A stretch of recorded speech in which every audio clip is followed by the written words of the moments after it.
da salvação. Ele deu ênfase à salvação, né? Só que ele falou da salvação.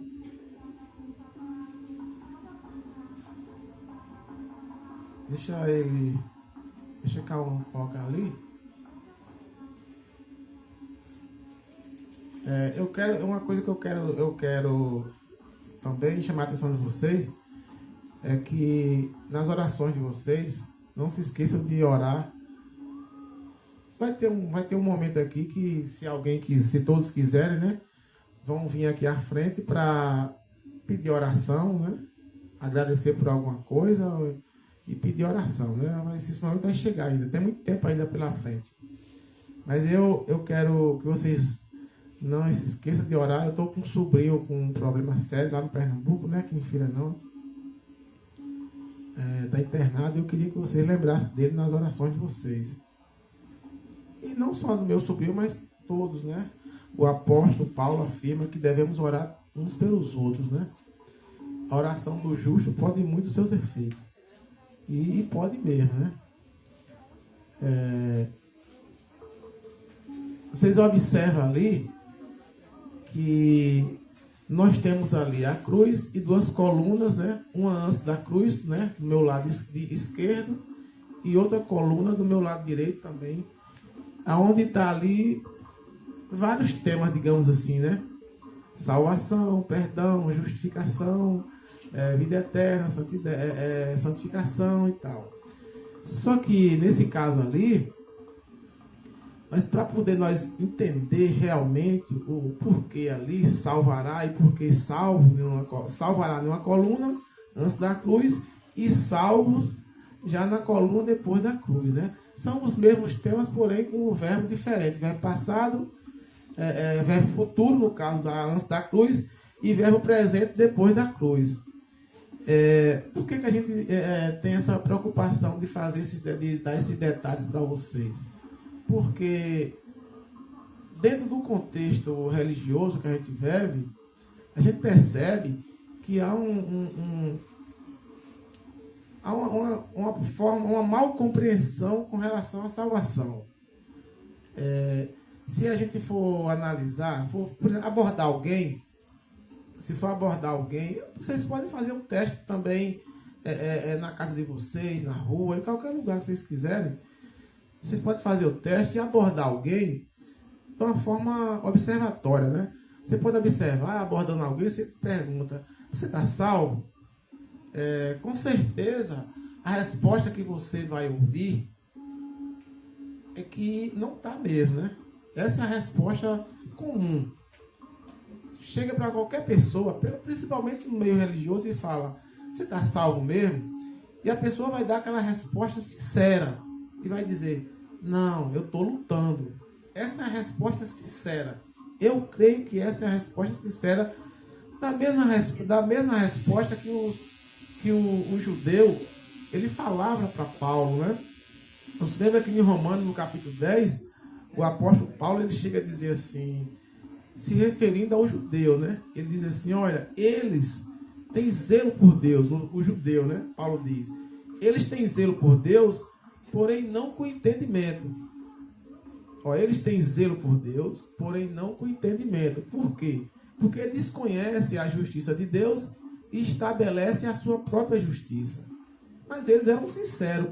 Do mesmo jeito que Paulo também era sincero antes de se converter.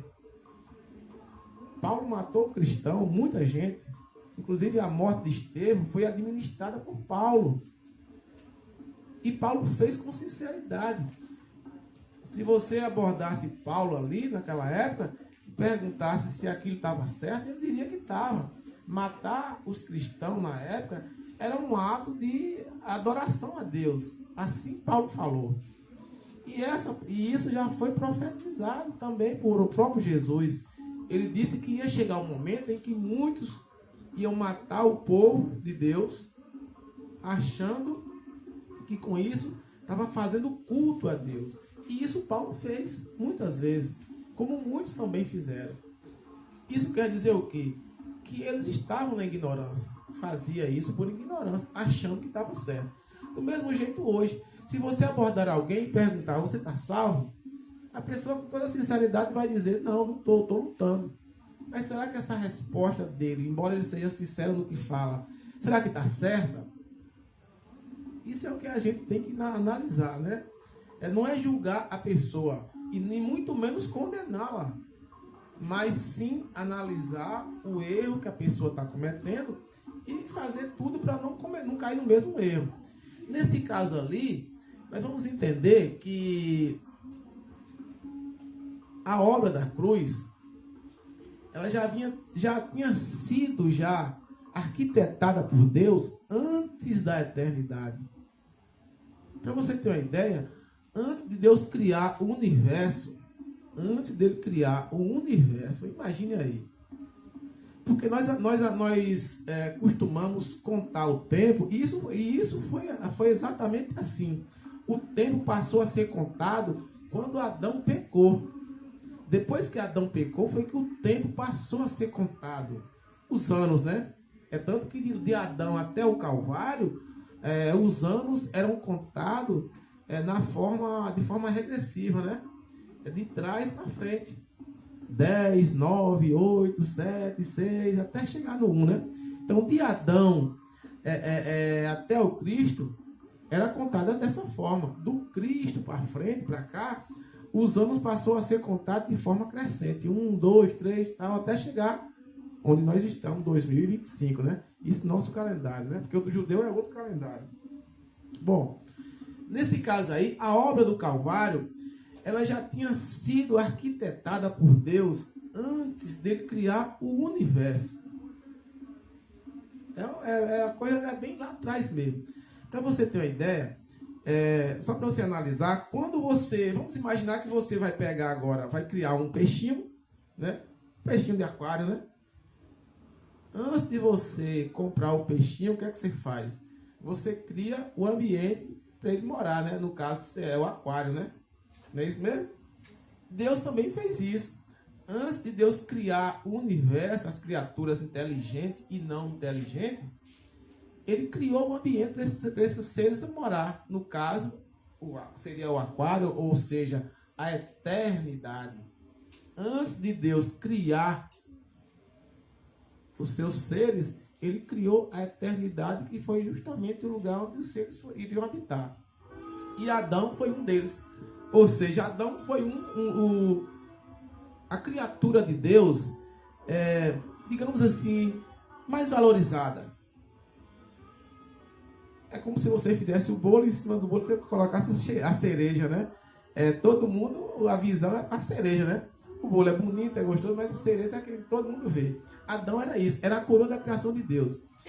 E o que foi que ele fez? Antes dele criar tudo isso, ele decidiu, em comum acordo, Pai, Filho e Espírito Santo, decidiu em salvar o pecador.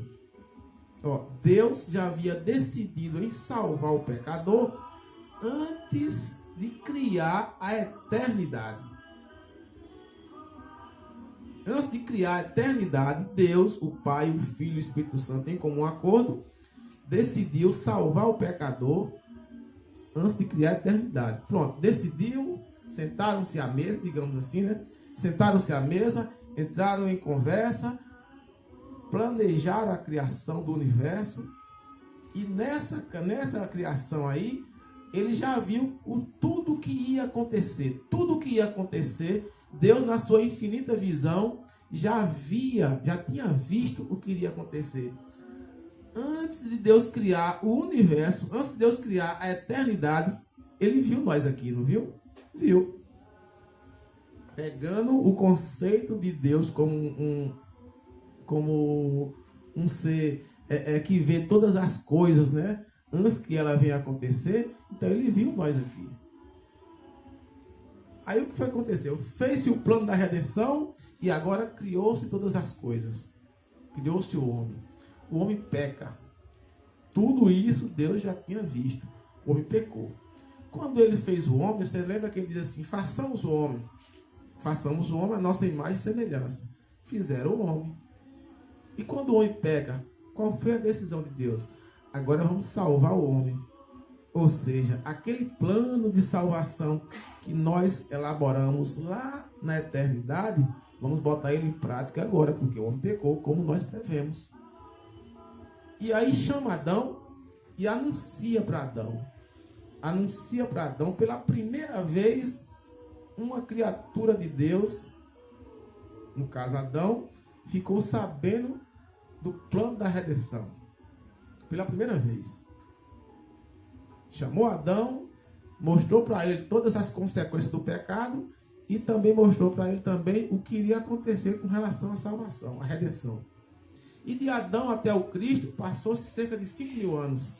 5.000 anos, mais ou menos 5.000 anos de Adão, do pecado de Adão. Então é bom nós lembrar que antes de Adão pecar, teve um período que Adão viveu sem pecar. Nós não sabemos quanto tempo foi, né? Porque não contava tempo ainda. O tempo só passou a ser contado depois do pecado. Então Adão passou um período sem pecar, depois pecou, e aí foi anunciado para ele pela primeira vez o plano da redenção. E dali para frente, surgiu agora dois grupos. Da descendência de Adão surgiu dois grupos. O grupo daqueles que aceitaram a promessa que Deus havia feito para Adão em salvar o pecador, salvar a descendência dele. E o grupo daqueles que não aceitaram. Quem foi o grupo daqueles que aceitaram? Não foi o grupo de Abel, porque Abel não teve descendência, né? Embora ele tenha crido na promessa, mas Abel não deixou descendência. Quando Caim matou Abel, no lugar de Abel, nasceu Sete. Aí sim, Sete já passou a ter descendência. Mas, no caso, Caim, o assassino de Abel, ele já teve descendência, né? Foi para a terra de Nod e lá suscitou família e tal, e saiu dali uma grande descendência. Então nós temos ali duas descendências. A descendência de Caim, que era dos incrédulos na promessa que Deus havia feito para Adão, e a descendência de Sete, era a descendência dos crentes na promessa. E de Adão até o Cristo sempre houve duas descendências. Sempre houve. Ou seja, os crentes e os incrédulos. Os crentes e os incrédulos. Se você chegar lá em Noé, a situação se repete lá em Noé, depois do dilúvio. A situação de Noé. Noé teve 3 filhos, Sem, Cã e Jafé, sendo que a descendência dos crentes era a descendência de Sem. A descendência de Cã e Jafé era a descendência dos incrédulos. Quando você chega em Abraão, a mesma situação. Isaac, primeiro Ismael, né? Que eram os incrédulos, e depois Isaac. Quando você chega no próprio Isaac, você também tem duas descendências também. Tem Jacó e Esaú. E se você for observar, o tempo todo foi esse. Da cruz para trás, sempre teve as duas descendências. Ou seja, da cruz para trás, era o período da promessa, como o irmão Tom falou.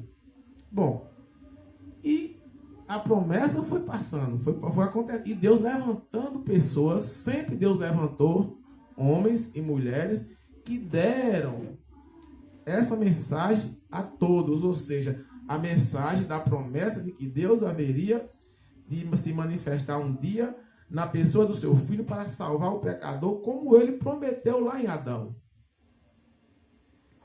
E chegando à plenitude dos tempos, como o apóstolo Paulo afirma lá em Gálatas, né? Vindo, porém, à plenitude dos tempos, Deus enviou seu filho. Ou seja, vindo, porém, o tempo certo, Deus enviou seu filho, nascido de mulher, nascido debaixo da lei, ou seja, nascido debaixo da condenação, para resgatar aqueles que estavam debaixo da condenação. Mas quantos estavam debaixo da condenação? Todos. Tanto aqueles que acreditaram na promessa, como aqueles que não acreditaram. Todos estavam na mesma situação, debaixo da condenação. E a promessa foi para todos. E Cristo agora assume o papel de condenado, em lugar de toda a humanidade, e aí morre. Morre cumprindo aquilo que havia prometido, ou seja, de salvar a humanidade. Bom, ele salvou ou não salvou? Salvou, né? Então, eu posso garantir, biblicamente falando, e a maioria aqui lê a Bíblia, né? Eu creio que todos aqui lêem Bíblia, um pouco mais, um pouco menos, mas lê. Mas a Bíblia garante que Cristo veio e cumpriu aquilo que tinha prometido. Cumpriu. Quando ele diz assim, está consumado, ou seja, está feito, está concluído, está acabado. Bom, então todos estão salvos. Então, como é que fica agora? Por exemplo, Mateus 24, versículo 13. Como é que fica agora esse versículo e outros mais? Que tem muitos versículos nesse mesmo sentido aqui. Eu estou citando aqui Mateus 24, 13. É só para dar início, mas tem muitos outros. Vocês vão achar aí. Mateus 24, 13. Eu quero dizer que se alguém quiser fazer algum comentário, também pode ficar à vontade. Dentro do contexto aqui da nossa fala, pode ficar à vontade, né? Quiser perguntar também alguma coisa. Aqui em Mateus 24, 13 diz o seguinte. O contexto aqui de Mateus, capítulo 24, você observa que está dentro de um contexto onde fala sobre a vinda do Cristo. Logo no começo, aqui Jesus está respondendo a pergunta de um apóstolo. Alguém mostra para Jesus o templo, né? Bonito. E Jesus diz, aí não ficará pedra sobre pedra que não seja derrubado. E eles foi lá nos ouvidos de Jesus e perguntou, mas quando é que vai acontecer essas coisas? Qual é o sinal da tua vinda? Aí ele passa a descrever um bocado de coisa aqui, né? Um bocado de coisa, guerra sobre guerra, guerras e mais guerra, nação contra nação, peste, fome, epidemia, não sei o que e tal. Não se esqueça que é epidemias também. Nós passamos por uma logo 5 anos vai passando por uma, né? Aí, quando chega agora no versículo 13, ele diz o seguinte. Aquele, porém, que perseverar até o fim será salvo. Aquele que perseverar até o fim será salvo. E isso aqui Jesus falou, estando vivendo ainda no Velho Testamento. Quero lembrar um detalhe aqui, irmão. Que eu lembrei aqui. Nós temos ali a cruz. Primeiro, nós estamos falta de uma ferramenta, irmãos, que é uma caneta com laser. A gente vai providenciar, porque da próxima vez vai ficar mais fácil a gente apontar para alguma coisa ali que a gente quer, né? Porque a primeira vigília sempre a gente dá umas capengadazinhas aqui, outra ali, mas na próxima, se Deus quiser, muita coisa vai ser corrigida, né? Você observa que quando ele diz assim, quem perseverar até o fim será salvo, é bom lembrar, irmãos, que Jesus falou isso ainda no Velho Testamento. Mas alguém pode perguntar, mas aqui não é Mateus? Mateus não é Velho Testamento, não é Novo Testamento? Olha, irmão, o livro de Mateus, ele narra os fatos que aconteceram antes da cruz. E tudo que aconteceu antes da cruz é Velho Testamento. Porque o apóstolo afirma que um testamento ele só tem validade quando o testador morre. Está lá em Hebreus, né? Quando o testador morre, ele faz o testamento, né? Escreve o que ele quer, e esse testamento só tem força de lei depois que o testador morre. Enquanto o testador estiver vivo, ele pode mudar o que ele quiser. Depois que morre, não. Então, nesse caso aqui, diz que um testamento só tem validade depois da morte do testador. Bom, se o testamento só tem validade depois da morte do testador, então nós podemos afirmar que tudo que Jesus falou depois, antes dele morrer, era Velho Testamento, porque o Novo Testamento só começou na cruz. Assim também como o Velho Testamento terminou na cruz. Vocês estão entendendo? O Velho Testamento terminou na cruz e o Novo Testamento começou na cruz. Por exemplo, você tem uma ideia, quando Jesus nasceu, ele nasceu foi no Velho Testamento ou foi no Novo? Estando ele ainda no Velho. É tanto que ele foi circuncidado com o 8º dia. Maria, a sua mãe, né? Ela ficou separada por 7 dias. É chamado o período da purificação. Quando a mulher tinha um filho, homem, ela ficava em período de 7 dias para purificação. Quando ela tinha filha mulher, era 14 dias. E Maria passou por essa situação. Jesus foi circuncidado ao 8º dia, foi apresentado ao templo. E lá no período que Jesus viveu, do nascimento dele, todo esse período, você vê que ele teve pessoas que ele disse assim, olha, você está curado, agora vai e apresenta a tua oferta como está escrito na lei de Moisés. Ou seja, Jesus cumpriu tudo aquilo ali que estava escrito na lei, que não poderia ser diferente. Então ele viveu no período ainda da velha aliança. A velha aliança terminou na cruz, quando ele disse está consumado, e também a nova aliança começou na cruz. Então tudo que está escrito, todos os fatos, sem exceção, todos os fatos que aconteceram da cruz para trás, aconteceu na velha aliança. Pai Nosso, é velha aliança ou é nova? Velha aliança. Não é isso mesmo? Alguém pega aquele modelo ali do Pai Nosso e quer aplicar aquele modelo ali para a nova aliança. Mas não é. Jesus, quando ensinou aquele modelo ali de oração, estava vivendo ele ainda na velha aliança. Aí agora, como você agora está vivendo depois da cruz, ou seja, na nova aliança, Jesus falou isso aqui, será salvo. Quem perseverar até o fim será salvo. Mas o apóstolo Paulo também ele fala essa mesma situação. O apóstolo Paulo, depois da morte de Cristo, muitos anos, ele chega para alguém e diz, crê no Senhor Jesus e será salvo tu e tua casa. Aí é que vem a pergunta que eu faço agora. Bom, se você acredita que você está salvo, por que agora aparecem esses versículos, muitos deles dizendo assim, será salvo? Sendo que a Bíblia já afirma que Jesus te salvou. Então por que tem esses versículos dizendo, será salvo? Mas será salvo de quê? Mas você não já está salvo? Não já estamos salvos mesmo? Já estamos salvos. Vamos analisar de que é que você está salvo e de que é que você será salvo. Ou então, podemos acreditar que a Bíblia está em contradição. É possível a palavra de Deus estar em contradição? Não, não está. Só precisamos entender o porquê que estamos salvos, de que estamos salvos e também de que seremos salvos. Porque se você não entender esses dois tempos do verbo aqui, estou salvo e será salvo, se você não entender esses dois verbos aqui, isso quer dizer que você vai tomar posição só em um versículo. E geralmente você toma posição justamente do lado errado. Por isso que hoje você pergunta para alguém, você está salvo? Alguém diz, não, eu estou lutando. Aí se você pedir a ele uma explicação, um versículo bíblico que aponta, que mostre que ele não está salvo, esse é um dos que ele vai mostrar. Aqui, quem perseverar até o fim será salvo.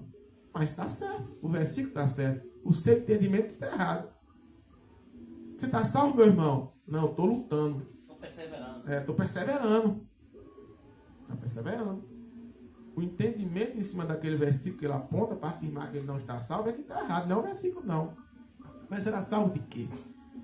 De que eu posso estar salvo? De que eu serei salvo? Sendo que eu já fui salvo da condenação. Adão, só voltando um pouquinho lá para Adão. Adão pecou. Quando Adão peca, ele lança sobre a sua descendência uma condenação eterna. Todos que nasceram do pecado de Adão para frente, todos eles nasceram debaixo da condenação. Isso está na Escritura, o apóstolo Paulo diz lá em Romanos. Por um só homem entrou o pecado. Quem foi o homem? Adão.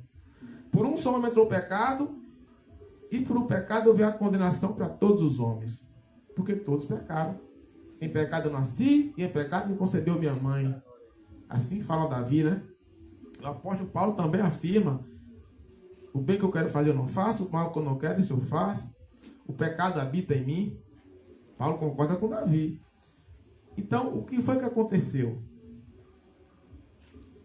Adão pecou e lançou sobre a sua descendência a condenação da morte eterna. Por isso que o texto diz: por um só homem entrou o pecado, por um pecado veio a condenação para todos. Todos pecaram. Todos vocês são pecadores.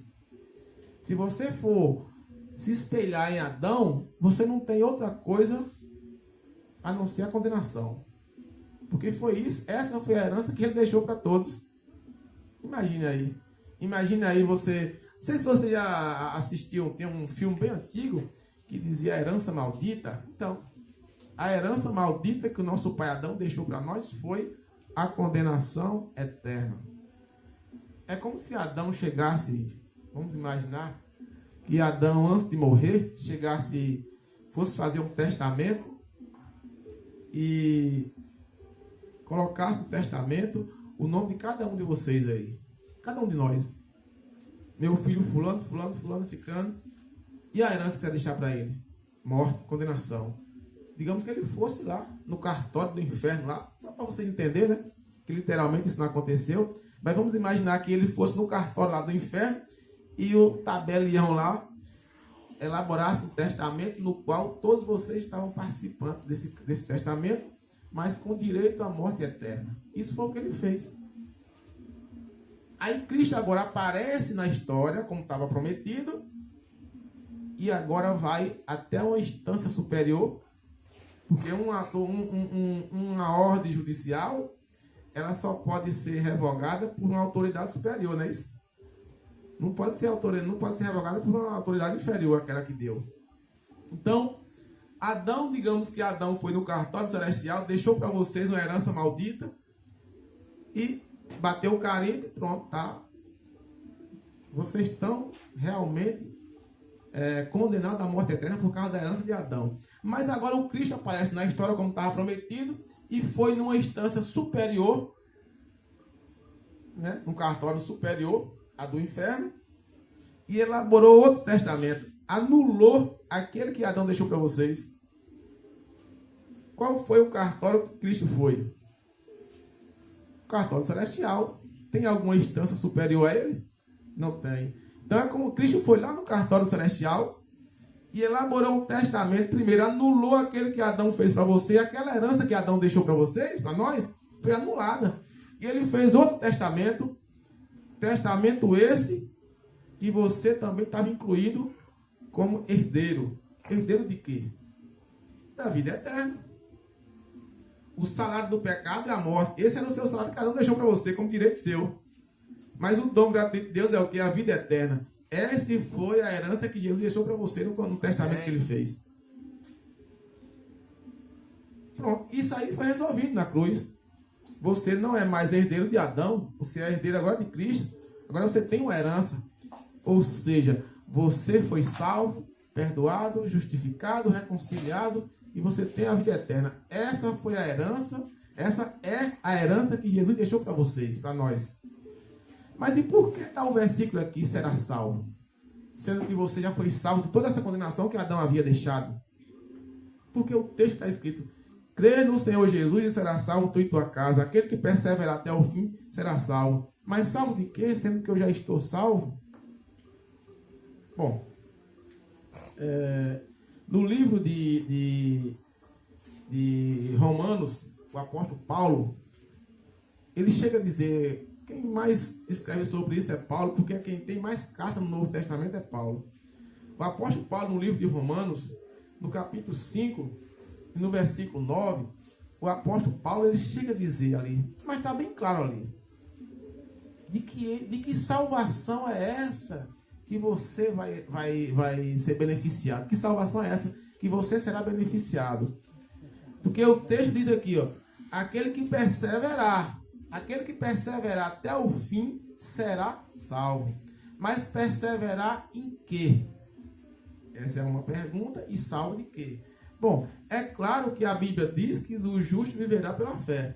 O justo vive pela fé. Então, se o justo vive pela fé, você tem que perseverar na fé. Mas e a salvação? De que salvação? Vamos ler lá em Romanos capítulo 5. Romanos capítulo 5, versículo 9. O que é que o apóstolo Paulo, ele fala lá?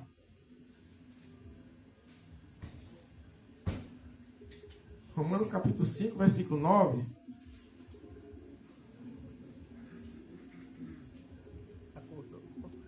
E segundo, 1 Tessalonicenses capítulo 1, versículo 10 também, se alguém quiser ler aí. Romanos capítulo 5, versículo 9. Isso aqui é para você dar a resposta àqueles que indagarem a você quando perguntarem. Quando você perguntar, você está salvo? Não, estou lutando. Deus vai me salvar. Ou como alguns afirmam, né? Jesus quer te salvar. Olha o texto, olha o que é que o texto diz aqui. Romanos capítulo 9, Romanos capítulo 5, versículo 9. Olha o que é que o apóstolo Paulo afirma aqui. Logo muito mais agora, sendo justificados pelo seu sangue, seremos por ele salvos da ira. Olha a linguagem de Paulo. Logo muito mais agora, sendo justificado. É bom analisar essa palavra justificado. Por quê? Justificado quer dizer levado ao tribunal, julgado e inocentado. Sendo todo dia. Por quê? Você precisa desse revestimento da justiça de Deus todo dia. Para você obter ela, você precisa ter a fé naquele que fez, naquele que conquistou tudo isso. Sendo, pois, justificados pela fé, será salvo da ira vindoura. Bom, lá em 2 Tessalonicenses também, capítulo 1, versículo 10, 1 Tessalonicenses, capítulo 1, versículo 10, o apóstolo Paulo também, mais uma vez, ele fala isso também, né? 1 Tessalonicenses, capítulo 1, versículo 10.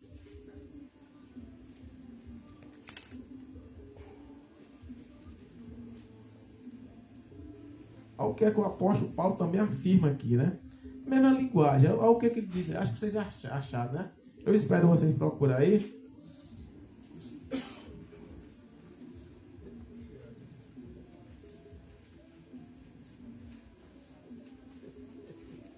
Alguém quer ler aí? Para ver se não cochila também, né? 1 Tessalonicenses capítulo 1, versículo 10, né? Eu não sei se a linguagem de vocês é a mesma da minha aqui, a tradução. Vou ler aqui.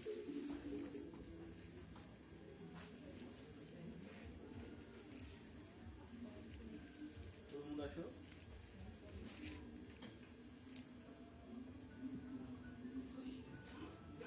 Vou ler.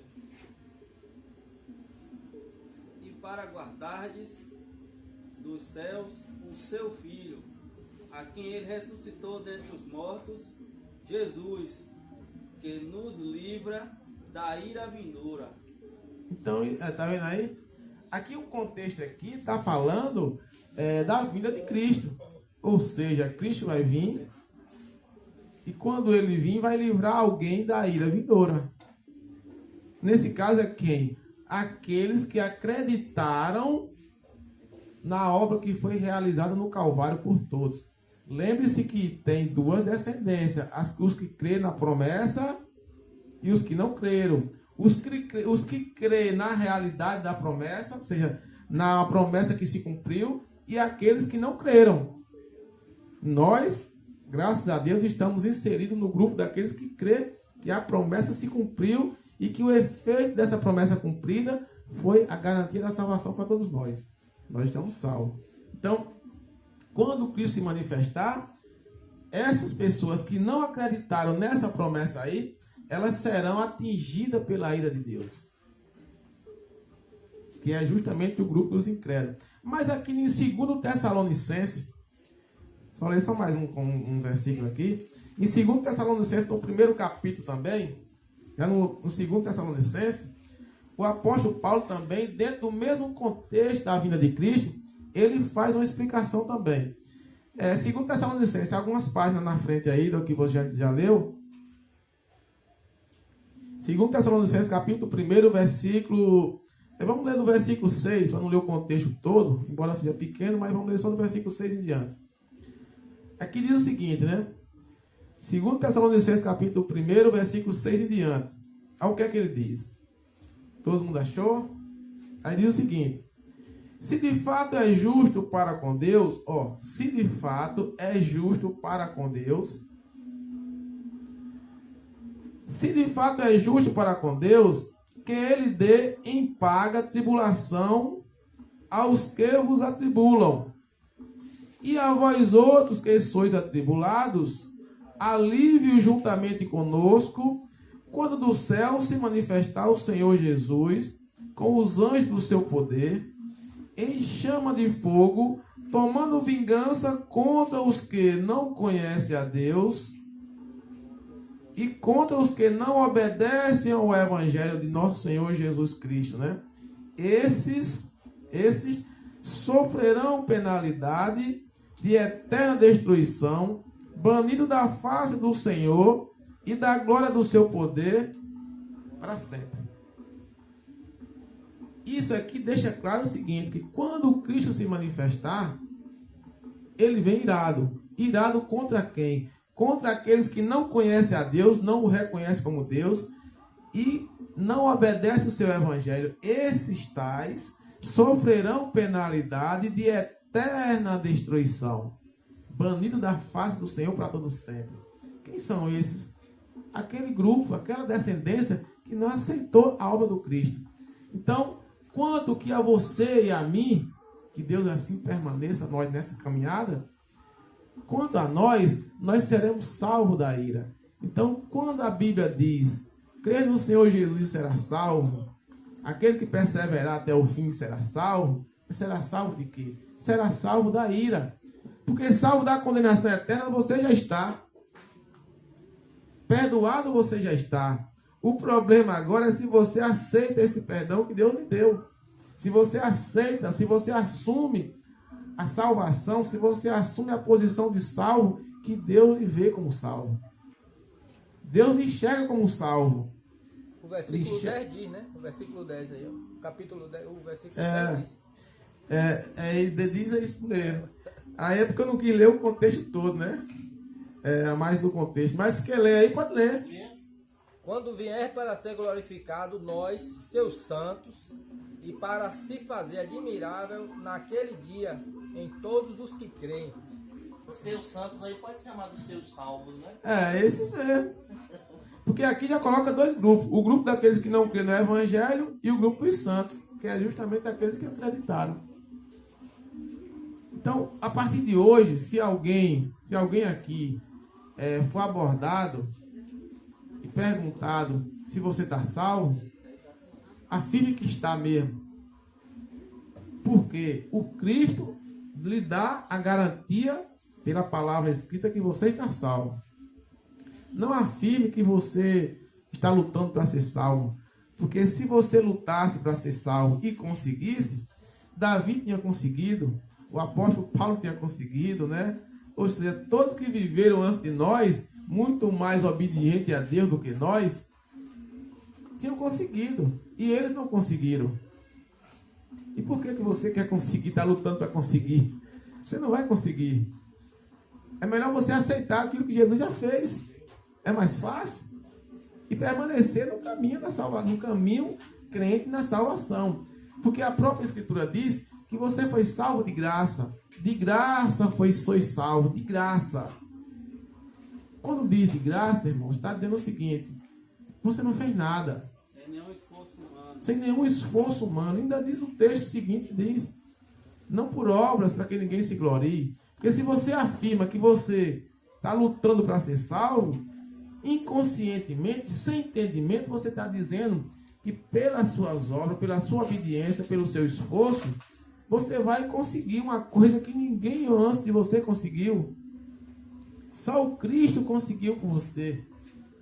Pela graça sois salvos. O que é a graça? Graça foi a atitude misericordiosa que Deus em comum acordo com o seu Filho, deu em benefício ao pecador. Graça é a atitude e misericórdia de Deus em decidir morrer no seu lugar, assumindo a sua culpa. Isso é graça. E essa decisão de Deus foi tomada antes da eternidade. Porém, ela foi manifestada no Calvário. Lá em Tito, capítulo 2, versículo 11, o apóstolo, o Tito diz lá, a graça de Deus se manifestou. Ali ele está falando da graça que se manifestou. Mas lá em Timóteo, o apóstolo Paulo diz que a graça de Deus foi oferecida, foi dada antes dos tempos eternos. A graça foi dada antes dos tempos eternos, porém foi manifestada no Calvário. E Tito diz, a graça de Deus se manifestou em Cristo, trazendo salvação a todos os homens. Se é todos os homens, é claro que todos vocês foram incluídos e beneficiados com essa graça. Então por que você afirma que você está lutando para ser salvo, sendo que foi a graça que já te salvou? Então, em vez de você dizer que está lutando para ser salvo, afirme que você já está. Em vez de você pegar o versículo que diz que será salvo, você afirma que será salvo é da ira. Se caso você permanecer crente na salvação que já foi realizada no Calvário, você será salvo da ira dele. Todos nós. E isso é o que eu espero de todos nós, espero de mim, de você e de todos nós. Que possamos permanecer firmes na caminhada, crente, confiante, que já estamos salvos, perdoados, e não temos culpa nenhuma, porque permanecendo assim, seremos todos salvos da ira. Bom?